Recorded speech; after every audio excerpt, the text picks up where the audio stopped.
नमस्कार साथियों। आज के इस एपिसोड में हम बात करने वाले हैं भारतीय स्वतंत्रता संग्राम के एक ऐसे आंदोलन की जो केवल एक राजनीतिक निर्णय नहीं था बल्कि पूरे देश की सामूहिक चेतना की आवाज था। यह आंदोलन था भारत छोड़ो आंदोलन 1942। आज मैं आपसे इसे पाठ्य पुस्तक की भाषा में नहीं बल्कि एक शांत बातचीत की तरह साझा करूंगा ताकि हम समझ सकें कि उस समय देश क्या सोच रहा था, लोग क्या महसूस कर रहे थे और क्यों अचानक एक आवाज पूरे भारत में गूंज उठी। अब अंग्रेजों को भारत छोड़ना ही होगा, तो आइए शुरुआत करते हैं। द्वितीय विश्व युद्ध और भारत की स्थिति साथियों, थोड़ा पीछे चलते हैं। साल था 1939। द्वितीय विश्व युद्ध शुरू हो चुका था। युद्ध में ब्रिटेन भी शामिल था और क्योंकि भारत उस समय ब्रिटिश शासन के अधीन था, इसलिए भारत को भी बिना पूछे युद्ध में झोंक दिया गया। भारतीय सैनिक भेजे गए, भारत का धन और संसाधन इस्तेमाल हुए, लेकिन बदले में भारत को क्या मिला? न कोई स्पष्ट आश्वासन, न आजादी की कोई तारीख। यहीं से भारतीयों के मन में असंतोष बढ़ने लगा। लोग सोचने लगे, जब हम अपने भविष्य का निर्णय खुद नहीं ले सकते तो यह शासन कब तक चलेगा? क्रिप्स मिशन, आशा और निराशा। 1942 में ब्रिटिश सरकार ने स्थिति संभालने के लिए क्रिप्स मिशन भारत भेजा। इस मिशन ने कहा, युद्ध के बाद भारत को डोमिनियन स्टेटस दे दिया जाएगा। सुनने में यह प्रस्ताव अच्छा लगा, लेकिन जब नेताओं ने इसकी शर्तें ध्यान से पढ़ीं तो सच्चाई सामने आई। तुरंत स्वतंत्रता नहीं, रक्षा व्यवस्था, ब्रिटेन के हाथ में प्रांतों को अलग होने का अधिकार।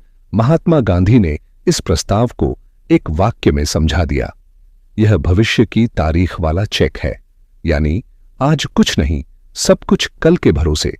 कांग्रेस ने यह प्रस्ताव अस्वीकार कर दिया। भारत छोड़ो आंदोलन का विचार अब सवाल उठता है, आंदोलन की जरूरत क्यों पड़ी? गांधी जी का विचार साफ था। वे कहते थे, अगर ब्रिटेन अपनी आजादी की रक्षा के लिए युद्ध लड़ सकता है तो भारत अपनी स्वतंत्रता के लिए संघर्ष क्यों नहीं कर सकता? उन्होंने यह भी कहा, यदि अंग्रेज इस कठिन समय में भारत छोड़ दें तो भारतीय जनता खुद अपने देश को संभाल लेगी। यहीं से भारत छोड़ो आंदोलन का विचार जन्म लेता है। 8 अगस्त 1942, ऐतिहासिक दिन। अब एक तारीख याद रखिए, 8 अगस्त 1942। स्थान मुंबई का गोवालिया टैंक मैदान, जिसे आज अगस्त क्रांति मैदान कहा जाता है। यहां अखिल भारतीय कांग्रेस कमेटी की बैठक हुई। इसी बैठक में भारत छोड़ो प्रस्ताव पारित किया गया। महात्मा गांधी ने एक ऐतिहासिक संदेश दिया, करो या मरो। यह नारा नहीं बल्कि एक जिम्मेदारी थी। अब पीछे हटने का कोई रास्ता नहीं था। नेताओं की गिरफ्तारी अगली ही सुबह 9 अगस्त 1942 को ब्रिटिश सरकार ने लगभग सभी प्रमुख नेताओं को गिरफ्तार कर लिया। गांधी जी, जवाहरलाल नेहरू, सरदार पटेल सब जेल में थे। अंग्रेजों को लगा अब आंदोलन समाप्त हो जाएगा, लेकिन यहीं पर उन्होंने भारतीय जनता को गलत समझ लिया। जब आंदोलन जनता के हाथों में आया, नेतृत्व जेल में था, लेकिन आंदोलन रुका नहीं। छात्र सड़कों पर उतरे, मजदूर हड़ताल पर गए, गांव-गांव सभाएं होने लगीं। किसी ने आदेश नहीं दिया, फिर भी रेलवे लाइनें उखाड़ी गईं, तार और टेलीफोन काटे गए, सरकारी दफ्तर बंद किए गए, इमारतों पर तिरंगा फहराया गया। यह आंदोलन पूरी तरह जनता का आंदोलन बन चुका था। इसे कहते हैं स्वतः स्फूर्त जन आंदोलन। महिलाओं की भूमिका, इस आंदोलन में महिलाओं की भूमिका अत्यंत महत्वपूर्ण रही। अरुणा आसफ अली, जिन्होंने गोलीबारी के बीच राष्ट्रीय ध्वज फहराया। उषा मेहता, जिन्होंने एक गुप्त रेडियो स्टेशन चलाया। इस रेडियो से आंदोलन की खबरें पूरे देश में फैलती थीं। यह कार्य बेहद जोखिम भरा था, लेकिन साहस की कमी नहीं थी। भूमिगत आंदोलन, लगभग 3 मिनट।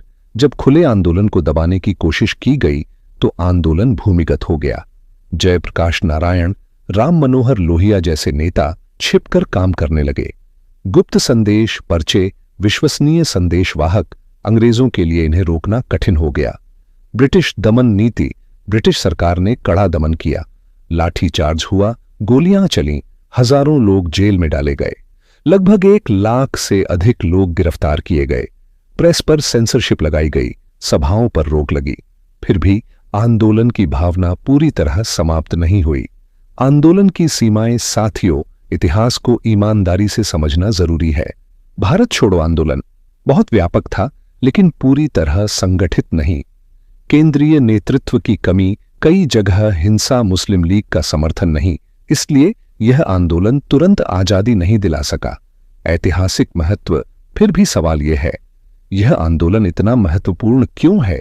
क्योंकि इसके बाद ब्रिटिश सरकार समझ गई, भारत पर शासन करना अब न नैतिक रूप से संभव है, न व्यावहारिक रूप से।